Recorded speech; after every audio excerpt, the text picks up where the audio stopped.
Next activity है हमारे पास cash flow from investing activities. आप हमेशा ध्यान रखें जब भी इन्वेस्टिंग एक्टिविटीज की जो है वो बात होती है तो आपको ध्यान रखना है कि आप किन किन आइटम्स को इनमें इंक्लूड करेंगे। आपको हमेशा जो क्वेश्चन में 2 ईयर बैलेंस शीट जो है वो दी होती है, ठीक है। 2 ईयर्स बैलेंस शीट आपको हमेशा क्वेश्चन में दी गई होगी, ठीक है। आपको बैलेंस शीट में जितने भी आपके नॉन करंट एसेट्स दिए गए होंगे, ठीक है, ध्यान रखिए, नॉन करंट एसेट्स वो सारे आपको यहाँ इन्वेस्टिंग एक्टिविटीज में जो है वो लिखने हैं। नॉन करंट एसेट्स में आप अपने टेंजिबल एसेट्स भी इंक्लूड कर सकते हैं और इनटेंजिबल एसेट्स भी इंक्लूड करते हैं, ठीक है। इनके अलावा ये 2 आइटम्स हो गए जो इंक्लूड करते हैं। इसके अलावा आपको क्वेश्चन में जो नॉन करंट इन्वेस्टमेंट दी होगी, ठीक है, वो भी आपको जो है वो यहीं पर इंक्लूड करनी है अपनी इन्वेस्टिंग एक्टिविटीज में। दोबारा से सुन लीजिए एक बार, आपको क्वेश्चन में जितने भी नॉन करंट एसेट्स दिए गए होंगे, ठीक है, नॉन करंट एसेट्स में आपको टेंजिबल एसेट्स भी इंक्लूड करने हैं। टेंजिबल एसेट्स जैसे कि आपको क्वेश्चन में कोई प्लांट एंड मशीनरी दी गई है या फिर फर्नीचर दिया गया है या लैंड एंड बिल्डिंग दी गई है, ये सारे टेंजिबल एसेट्स आपको यहाँ पर इंक्लूड करने हैं इन्वेस्टिंग एक्टिविटीज में। इनके अलावा आपको जितने भी इनटेंजिबल एसेट्स क्वेश्चन में गिवन होंगे, इनटेंजिबल एसेट मीन्स आपको अगर क्वेश्चन में गुडविल गिवन है या आपको कोई पेटेंट गिवन है या कॉपीराइट गिवन है, किसी भी तरह का इंटेंजिबल एसेट जो आपको गिवन होगा वो भी आपको यही इन्वेस्टिंग एक्टिविटीज में लिखना है। इनके अलावा आपको क्वेश्चन में जो नॉन करंट इन्वेस्टमेंट जो दी होगी, यहाँ मैंने पहले गलती से लिख दिया, नॉन करंट इन्वेस्टमेंट जो आपको क्वेश्चन में दी गई होगी वो भी आपको यहीं पर cash flow from investing activities में ही लिखनी है। ध्यान रखिएगा, आपको बैलेंस शीट में जितनी भी चीजें दी गई होंगी वो आपको सारी किसी ना किसी एक एक्टिविटी में जो है वो जरूर लिखनी है। हर एक आइटम जो है वो किसी ना किसी एक्टिविटी का पार्ट जो है वो जरूर बनती है, ठीक है। नॉन करंट एसेट्स को छोड़कर जितनी भी चीजें आपको एसेट साइड पर गिवन होंगी, जितनी भी नॉन करंट चीजें, वो आपको सारी जो है वो यहीं पर लिखनी है अपनी इन्वेस्टिंग एक्टिविटीज में, ठीक है। चलिए अब इसका एक बार मीनिंग भी पढ़ लेते हैं। इन्वेस्टिंग एक्टिविटीज क्या होती हैं? Investing activities are the acquisition का मतलब है परचेज करना, and disposal of long term assets, disposal का मतलब है सेल करना। सो इन्वेस्टिंग एक्टिविटीज रिलेट करती हैं परचेज या सेल करना हमारे किसी भी लॉन्ग टर्म एसेट को। लॉन्ग टर्म एसेट्स का मतलब है यहाँ पर आपको जितने भी नॉन करंट एसेट्स क्वेश्चन में गिवन होते हैं, ठीक है। Purchase and sale of the long term assets and investment, या जो भी आपको नॉन करंट इन्वेस्टमेंट आपके क्वेश्चन में गिवन होगी उससे रिलेट करती हैं हमारी इन्वेस्टिंग एक्टिविटीज, हमारे लॉन्ग टर्म एसेट से और आपके नॉन करंट इन्वेस्टमेंट के सेल और परचेज से जो है वो रिलेट करती है हमारी इन्वेस्टिंग एक्टिविटीज। इसके कुछ एग्जांपल्स पढ़ते हैं। For example, cash payment to acquire fixed assets, ठीक है, हमने फिक्स्ड एसेट्स को एक्वायर करने के लिए जो है वो कैश में पेमेंट कर दी है, ठीक है, कैश में पेमेंट कर दी है, ठीक है, और फिक्स्ड एसेट्स को एक्वायर किया है, ठीक है। तो ये जो है ये हमारी इन्वेस्टिंग एक्टिविटीज का पार्ट बनेंगे क्योंकि यहाँ पर बात जो है वो फिक्स्ड एसेट्स की हो रही है। फिक्स्ड एसेट्स मीन्स आपके नॉन करंट एसेट्स की। फिक्स्ड एसेट्स में हम इन्वॉल्व करते हैं सभी टेंजिबल और इनटेंजिबल एसेट्स को। नेक्स्ट है हमारे पास cash received from the disposal of fixed asset. अगर हमने अपना कोई भी फिक्स्ड एसेट जो है वो सेल कर दिया है तो उसको सेल करने पर जो हमें कैश रिसीव होगा वो भी हमारे जो है वो इन्वेस्टिंग एक्टिविटीज का ही पार्ट बनेगा। आगे देखिए, थर्ड एग्जांपल है cash advances and loans made to the third parties. आप हमेशा ध्यान रखें, जब भी हम किसी दूसरे पर्सन को या थर्ड पार्टीज को लोन देते हैं तो जो लोन हम देते हैं वो लोन या एडवांस जो है वो हमारा एक एसेट बन जाता है, ठीक है। अगर तो हमने लोन लॉन्ग टर्म नेचर का है, ठीक है, लोन हमने ज़्यादा टाइम के लिए दिया है तो वो हमारा एक नॉन करंट एसेट बन जाता है, तो वो भी हमारा जो है वो इन्वेस्टिंग एक्टिविटीज़ का ही जो है वो पार्ट बनता है। ठीक है, हमने कैश में कोई एडवांस दिया है तो कैश इंक्लूड हो रहा है हमारी ट्रांजैक्शन में, तो इट मीन्स ये हमारा जो है वो इन्वेस्टिंग एक्टिविटीज़ का पार्ट बनेगा। हमने जो कैश एडवांस और लोन उनको दिया है। हमेशा ध्यान रखें कैश इंक्लूड होना ज़रूरी है हमारी ट्रांजैक्शन में, कैश का इनफ्लो या आउटफ्लो होना, तभी वो उसे हम अपने कैश फ्लो में जो है वो रिकॉर्ड कर सकते हैं। उसके बाद है cash receipts from the repayment of loans and advances made to the third parties. अब हमने जो थर्ड पार्टीज को लोन दिया था, ठीक है, उन्होंने हमें जो है वो पेमेंट वापस कर दिया है, रीपे कर दिया है उन्होंने अपना लोन। हमने जो है वो कैश रिसीव कर लिया है जब उन्होंने हमें लोन जो है वो वापस कर दिया है जो उन्होंने लिया है। तो लोन दिया था वो हमारा एक जो है वो नॉन करंट एसेट है, ठीक है, जो उन्होंने हमसे लोन लिया था, तो अब उसकी चाहे रीपेमेंट हो रही है वो भी जो है वो हम अपनी इन्वेस्टिंग एक्टिविटीज में ही इंक्लूड करते हैं। ठीक है, आप हमेशा ध्यान रखें कि आपको कौन कौन सी आइटम्स को इंक्लूड करना है। इनफ्लो भी हो सकता है ट्रांजैक्शन में या फिर आउटफ्लो भी हो सकता है। नेक्स्ट है payment to purchase shares, warrants और the debt instruments of the other enterprise. हम जब किसी भी दूसरी कंपनी के शेयर्स, वारंट्स या डेट इंस्ट्रूमेंट्स जो खरीद लेते हैं वो भी हमारी जो है वो इन्वेस्टिंग एक्टिविटीज का जो है वो पार्ट बनते हैं। ध्यान रखिए मैंने यह पेमेंट करी है परचेज करने के लिए, मैंने किसी दूसरी कंपनी के शेयर्स जो हैं वो खरीदे हैं। जब भी हम कोई चीज खरीदते हैं, ठीक है, वो हमारा जो है वो एक तरह का एसेट बन जाती है।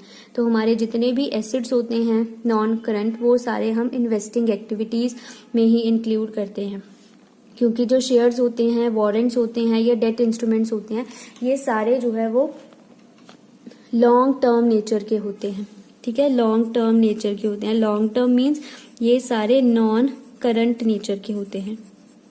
ठीक है, तो नॉन करंट चीजें जितनी भी होती हैं वो सारी हम अपनी इन्वेस्टिंग एक्टिविटीज में इंक्लूड करते हैं।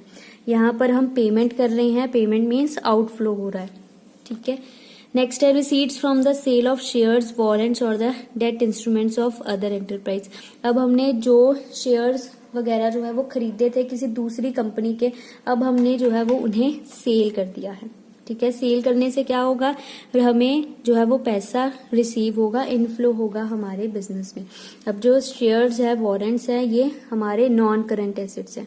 ठीक है, तो ये भी इन्वेस्टिंग एक्टिविटीज में ही आएंगे, चाहे हम इन्हें सेल कर रहे हैं या चाहे हम इन्हें परचेज कर रहे हैं।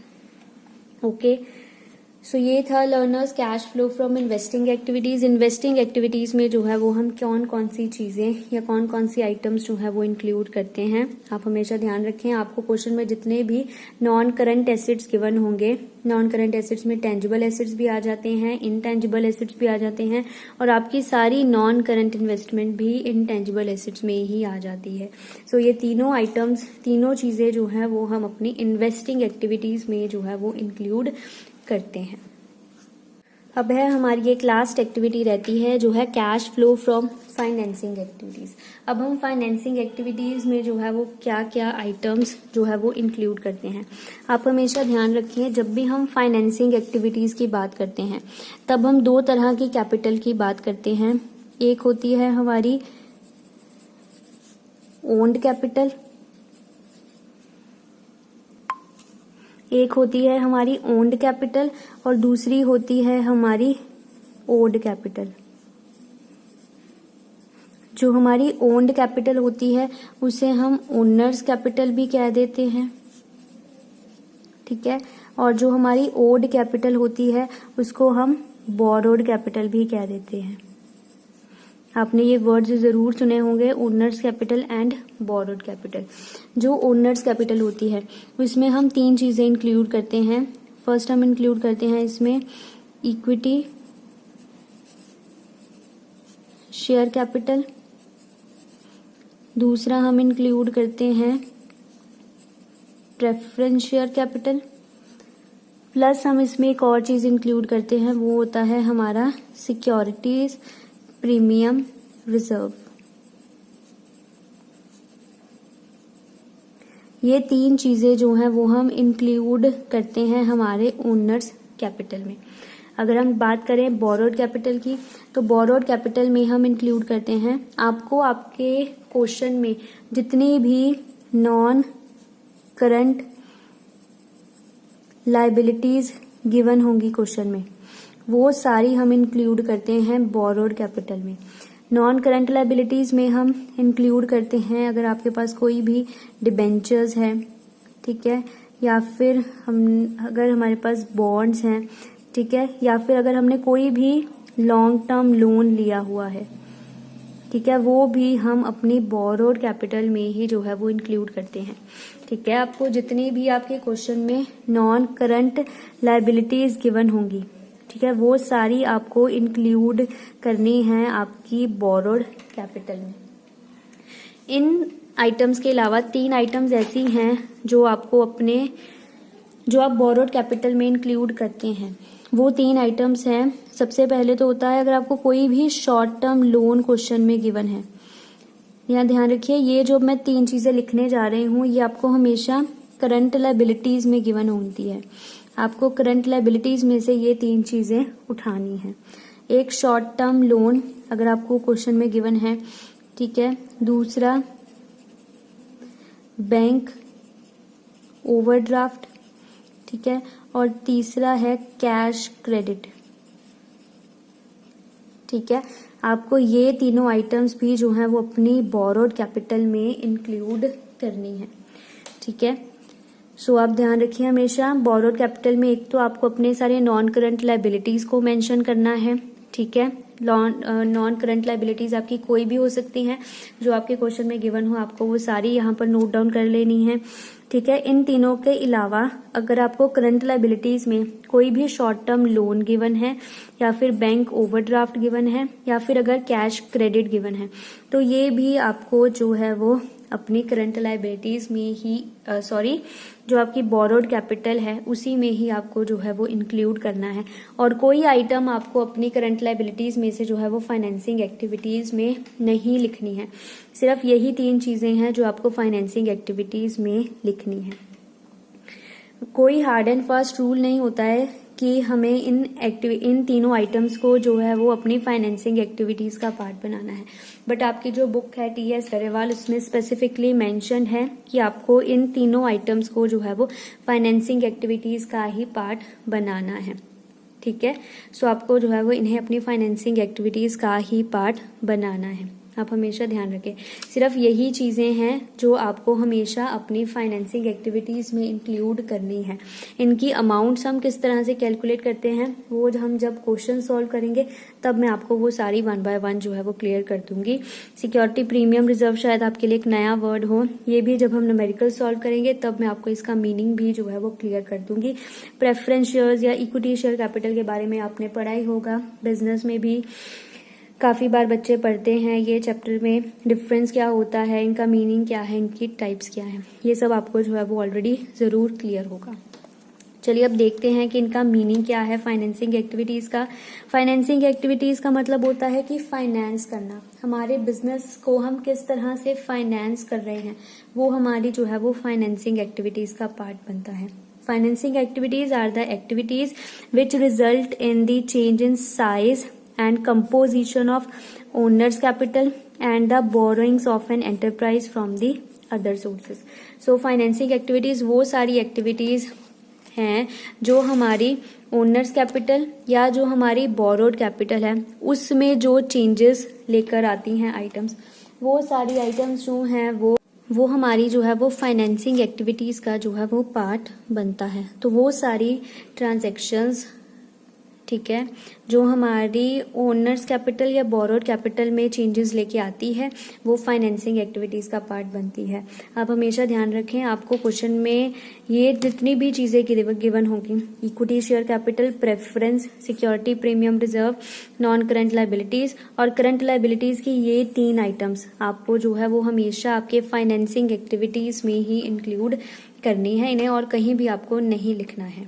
ठीक है, इनके कुछ एग्जांपल्स हैं, जैसे proceeds from the issue of shares, अगर हम अपने शेयर्स इश्यू करते हैं, ठीक है, तो उससे जो हमें पैसा मिलता है वो हमारे जो है वो फाइनेंसिंग एक्टिविटीज का पार्ट बनता है। Proceeds from the issue of shares means हमने इक्विटी या प्रेफरेंस शेयर्स जो हैं वो इशू करे हैं, उससे जो पैसा मिला वो फाइनेंसिंग एक्टिविटीज का पार्ट बनेगा। Proceeds from the issue of debentures, loans and the bonds, हमने अपने जो है वो डिबेंचर्स इशू कर दिए, जो है वो बॉन्ड्स इशू कर दिए, या फिर जो है वो किसी से लोन लिया है, ठीक है, तो वो भी जो है वो हमारी फाइनेंसिंग एक्टिविटीज में ही आएगा। शॉर्ट टर्म बैंक लोन, वो भी मैंने आपको बता दिया कि अगर आपका कोई भी लोन शॉर्ट टर्म नेचर का भी है तो वो भी आपको फाइनेंसिंग एक्टिविटीज में ही इन्वॉल्व करना है। रिडेम्पशन ऑफ शेयर्स, अगर हम शेयर्स को रिडीम करते हैं या शेयर्स की रीपेमेंट जो है वो कर देते हैं, वो भी हमारे जो है वो फाइनेंसिंग एक्टिविटीज का ही पार्ट बनता है। एक्टिविटीज जो हैं वो यही रहेंगी। इनफ्लो आउटफ्लो, किसी एक्टिविटी का इनफ्लो होगा आपके क्वेश्चन में, किसी एक्टिविटी का आउटफ्लो होगा। आइटम्स जो हैं वो सिर्फ और सिर्फ यही रहेंगी।